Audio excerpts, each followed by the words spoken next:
One of the things we really enjoy about meeting other RVers is looking at their rigs. There's so much to learn. At a recent winter campout we did at Tequamanon Falls in Michigan's Upper Peninsula, we met two couples who had rather unique RVs. These were DIY RVs, RVs they made themselves.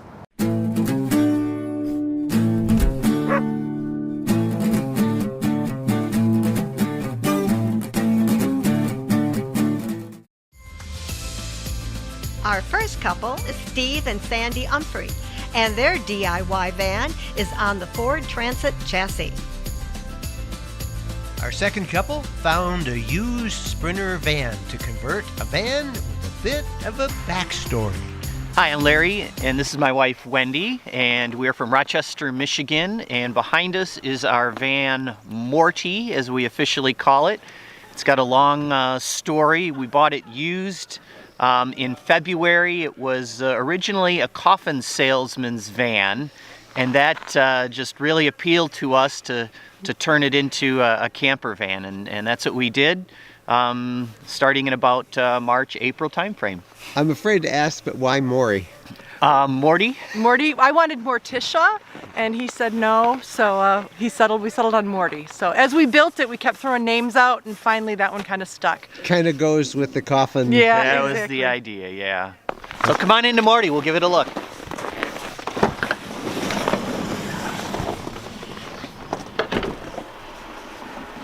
So tell me, how long did it take you to do all of this?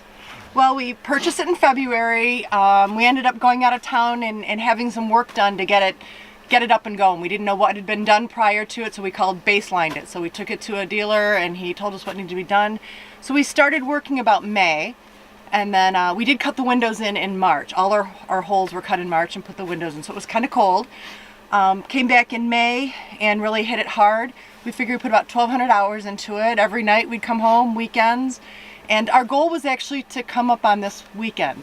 We bought it in February. I listened to your podcast, and I said, I really want to go up to Tequamanon Falls. So we did an October trip, but this was something we were kind of working towards. So it was exciting that we could actually, it was Martin Luther King weekend when we said, we're going to do this, and we were listening to your podcast. You were up that weekend. So it was kind of exciting. So this is really neat. It's a 2011 Sprinter. It had 150,000 when we originally bought it. It's the tallest, largest wheelbase. It's a 1-ton dually. But we've been getting about 18 miles to the gallon. We've been pretty happy with the mileage and the ride.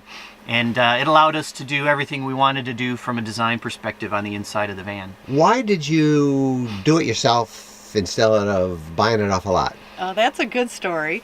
I wanted to do a build out. We had looked at some pleasure ways, some road tracks, and they don't have platform beds. And he's a musician, a drummer, and I said, if we design the van ourselves, this is all an aluminum framing, it's completely removable.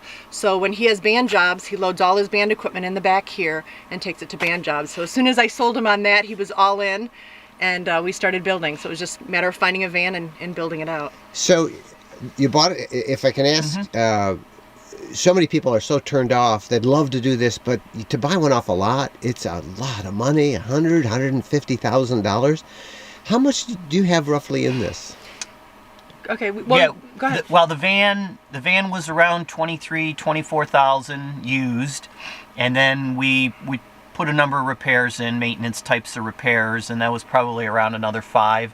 And then we figure we put 20,000 into the build, so what's that? Yeah. It's a little under 50,000. Yeah. And you have gorgeous van. The skylight, we did a lot of extras. It wasn't to save, we wanted to be economical. We didn't put the lithium battery. We have AGM batteries because that was an expensive system. In winter, a little bit concerned with the lithium. But we put a skylight in. We have air conditioning so we can go all seasons. We have a water heater. So we put the things we wanted in and designed it exactly the way we wanted it. So. Plumbing. What'd you do for plumbing?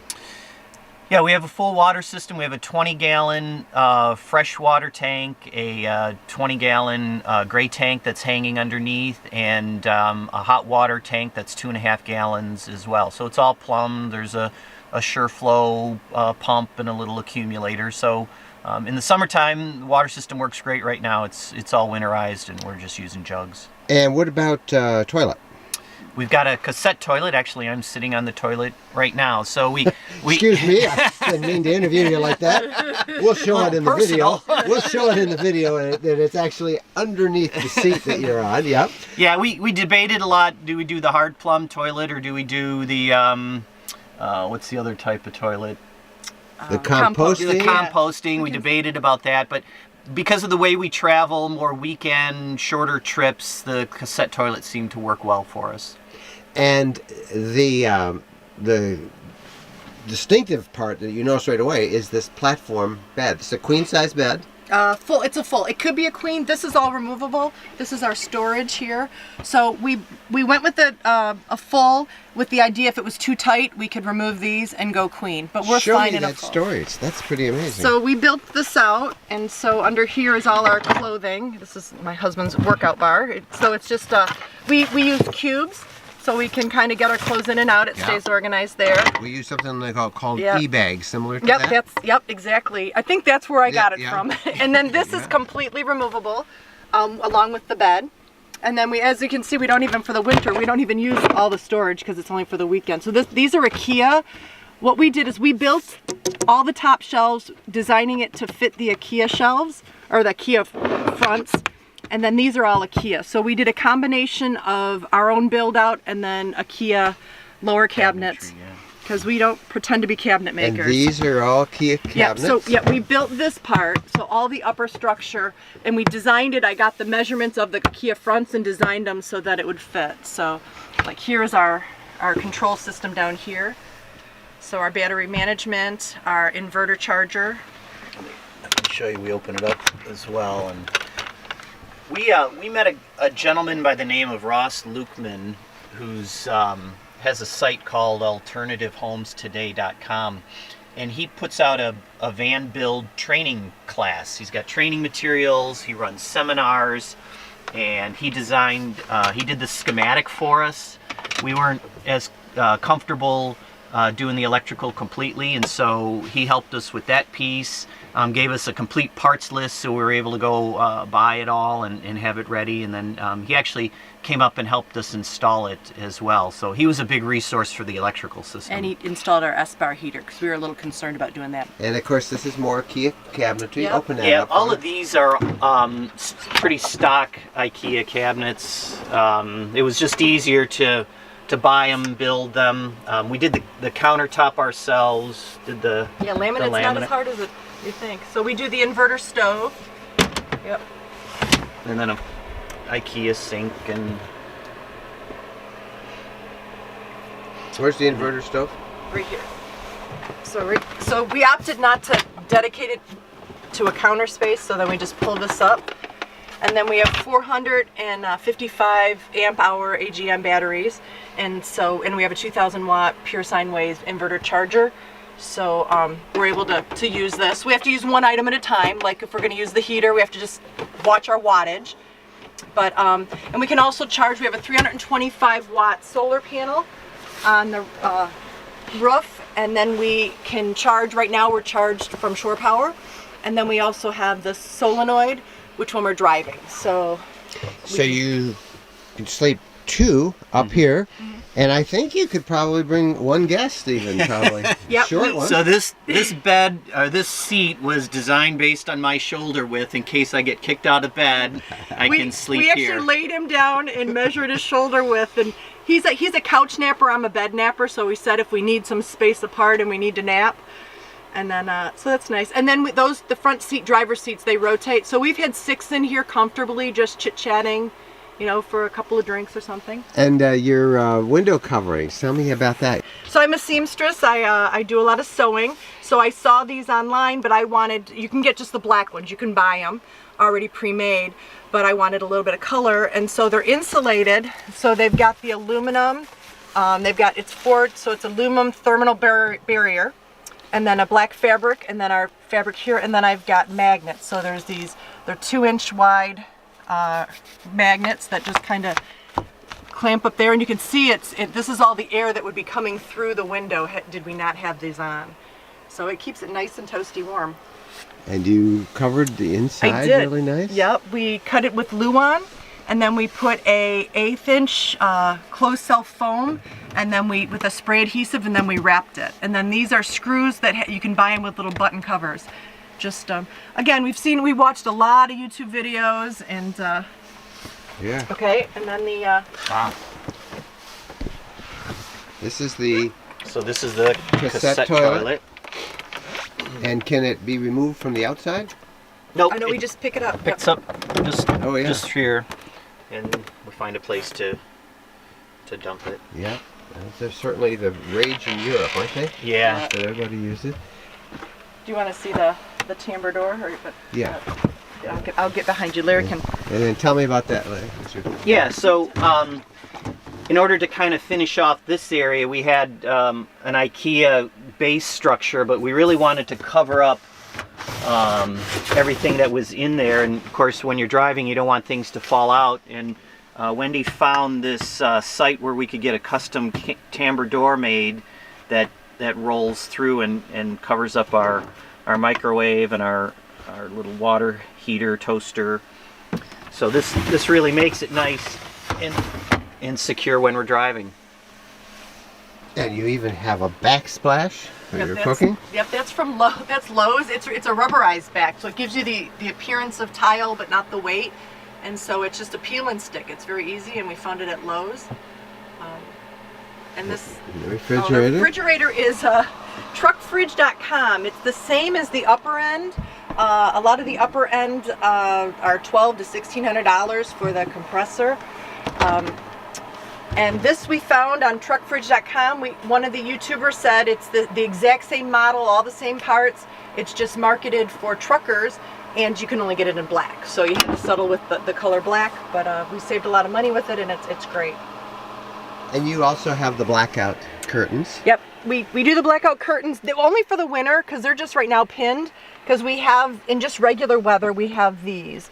The front ones that just kind of come off is they're magnetic. It's the magnet's so good. So yeah, they come off like that. So normally we just use these, but in the winter to keep this cab from having to heat it. We have windows up front, and then we did cut windows in the back as well. We do have this skylight that we put up here for additional light. Wendy found this. It's out of Europe, I think, is where you found it. And so it closes off this way, but then also gives us just kind of a screen, and we can actually open that to get some additional ventilation. Tell me about the ceiling here, Wendy. So this is a knotty pine. I really love this, and I didn't do polyurethane. What we did was a Danish oil, and then I put a paste. So it's a waxing paste, so I can come back at any time and touch it up, and it shouldn't yellow like the polyurethane does. So I'm hoping it'll keep the nice, fresh, light color. So some advice to those who want to try a DIY van. Well, from my perspective, I think take the time planning and researching. There's a whole bunch of great material out there, a lot of great ideas, and you have to kind of decide, how do you travel, what are you going to do with it, and let that sort of guide the type of design that you want to do. Yep. You pick your top 4 things you want, like the platform bed was something we had to have. And so you pick your 4 things, and then your design is driven by that. You keep coming back to that. Good communication if you do it with your partner. And always, you're working, we called it taking a bite of the elephant. It seems so incredibly big. And some nights we'd say, oh, we took a little bite. And then one night we'd say, wow, we took a really big bite. So it's like ebbs and flows. And ordering your next project, you're working on one and you're thinking about the next one, because you don't buy everything all at once. And so it's over a period of months. So you think about what you're doing now and what are you going to do in 2 weeks. And I was always ordering online after we were working that night. I said it took advanced marriage skills to get us through this. So, Well, now that you have it, what are your plans with it? Where do you want to go? What's on your bucket list? What's really cool is we've been able to do things that I didn't even think we'd be able to do. We've stayed at Walmarts and casinos, and the things that B-vanners are able to do, and that's really cool. We're looking forward to longer trips, to be able to travel 4 or 5 hours on a weekend trip, where our previous trailer, I didn't really want to pull it that far. So we're traveling more, longer trips, and hoping to get out west a little bit more with it. You got plans for your next one yet? Next van. Well, that's what she kept saying through the first one is, when we do our next one, like, whoa, whoa, whoa, time out. Well, because we'd make a mistake or we'd do something we weren't really, happy with, and then I'd go, well, on our next one. So we went to Texas, and he's like, we're not building a next one. Our trip to Texas, we had such a fun. He goes, now don't get too excited, he said, but I could see a next one. So he's like, when do you want to start? And I'm like, wait, I want to enjoy this one for a little while. So we'll see. We'll see. It's a 2011, so we'll see how many. It's got a lot of life in it. Yeah, we're hoping. Got a lot of life. So. Parked right across from Larry and Wendy at our winter campout was Steve and Sandy in the Ford Transit van they call Clifford. So tell me why you decided to do it yourself instead of buying one off of a dealer. Well, we did a lot of looking. We looked at all kinds of different Class B after we decided to go Class B, and we just didn't find one with the layout that we liked, that we were comfortable with, and something that we could actually afford. Like a couple that we looked at were over $100,000 that we wanted, and so that's just a little bit out of our budget. So let's see what we can do on our own.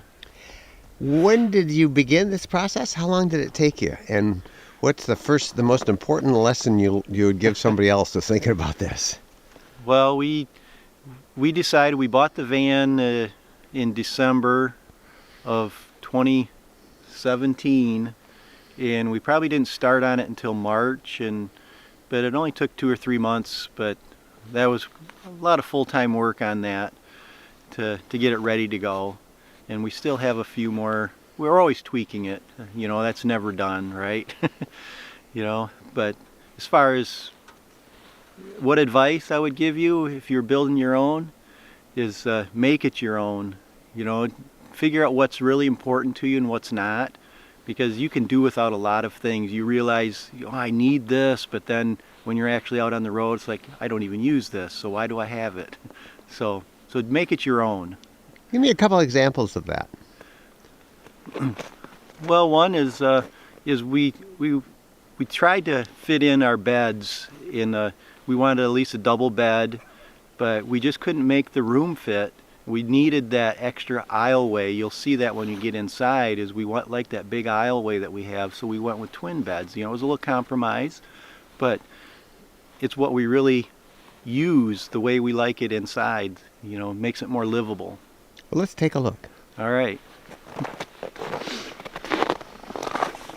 So this was a bare bones cargo van when we got it, and I did everything, including the running boards, and had to put everything together. So, welcome to Clifford. Now, why'd you name it Clifford's? Because it's our big red van. Our favorite thing is probably the kitchen. We got a big 48-inch kitchen top here that you don't find in a lot of RVs. Even big trailers don't have this much kitchen space. It's very functional for us, the way we use it. And what we didn't do was, the big thing we didn't do was plumbing. So we have no running water, but that was our choice because of the length of the vehicle, and we get by with a porta potty at night. So, but yeah, no running water, but we do have gray tank, we do have a sink, and since it's Clifford, we got a stainless steel dog dish to make our sink out of. You can see the paw prints in there. So, okay, so no running water. And what about the electricity? Yeah, the electricity was a challenge, but I ended up, we got full 30 amp service in here. I installed my own breaker box with AC/DC and ran all the AC lines and 12 volt lines. I've got a 2000 watt inverter installed and a 200 amp hour battery, AGM battery. So that does us real well. We can't go off grid very long because we're running a 110 fridge only. But for most times that we're out, it works fine. We do notice that if we doing little day trips and leave the van parked in a parking lot, the inverter kicks off after a few hours, but it's still, our food is cold by the time we get back, so it hasn't been an issue. What about air conditioning? Air conditioning, well, in my shelf system over here, the bottom shelf is removable with just a couple screws. I can take that out, and I have a portable AC unit that slides in there, and I can pull it out and run the vent out the front driver's window, and that cools the place off really nice. Now, where have you been so far in it? Well, we've taken a trip across the Midwest. You know, we were up in as far north as Itasca State Park in Bemidji. So we've covered 12 different states. As you can see, we've outlined where we've been on our map. That's only with Clifford, so we'll continue to update that as we go. Talk about the storage. This is pretty cool. These are basically, these are eye bolts, right? Yeah, just an eye bolt and bungee cord. You know, you can buy that in bulk, you know, like a 25 or 50 foot rolls. And The plywood on the against the walls. What? yeah, this van came with a pre-packaged paneling system in there that I took all out so that I could insulate behind it. And then when I did that, then I just cut some Luan flooring, 1/4 inch flooring, and the sheet goods, and covered that up, and then stuck it right on there with more foam insulation to cover that up, and it's pretty decorative. And I did the same thing in the ceiling. So you've really insulated this. Oh yeah, yeah. I've got 1 inch iso foam adhered with expanding foam, and I've filled the joints inside the ribs here with foam all the way through the walls, and then I insulated the floor before I put that on. And the twin beds, are those real mattresses? The mattresses, we got a full size foam mattress, like a 5 or 6 inch foam. I can't remember how thick it was, and we just cut it in half with a butter knife, with a electric knife, cut just like butter. Yeah. You know, and then we could shape it to the size we needed to fit the contours here. And there's a lot of room in this. Mm-hmm. Yeah, you don't realize how much room you have until you actually step in. And okay, this is our garage area. You know, and I like these doors too, that you can fold them all the way around. You know, so our curtains keep things insulated, and I've got insulation in the windows. But then see, we got a place to store a porta potty. You know, and if you look behind there, we've got our laundry bag behind the porta potty. Uh-huh. I put in a laundry chute. So that's just a cat door inside that pushes out into the laundry basket. So we have our dirty clothes out of the way. But we got quite a bit of storage back here, chairs and other accessories. So where do you want to go with this? How long do you plan on keeping it? What would you do different? Well, we plan to travel the country with it. That was the idea. So our big trips are going to be planned out west, hit a lot of national parks, and you know, so we can be in here 3 or 4 weeks at a time with no problem.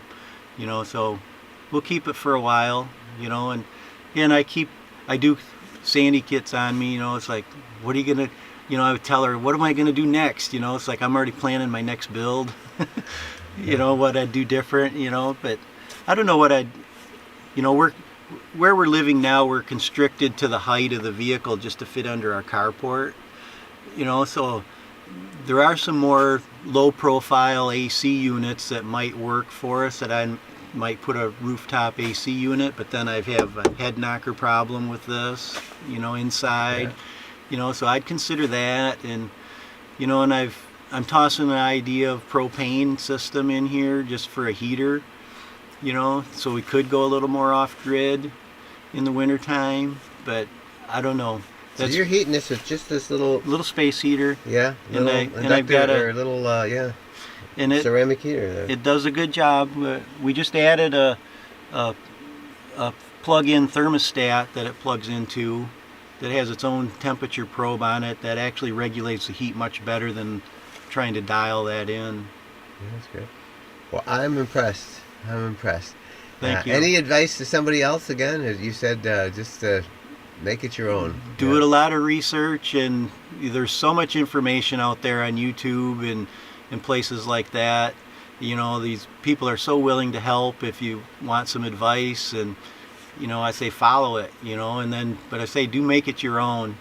It looked like they really had fun putting that together themselves. They did. How much money do you think they saved doing it that Well, way? they think that if you had bought those RVs new off the lot, it probably would have cost them about 50% more than what they paid doing all the work themselves. But it was a labor of love, wasn't it? It sure was. Hey, we're Mike and Jennifer Wedland. We want to thank you for watching this video. Please give us a thumbs up.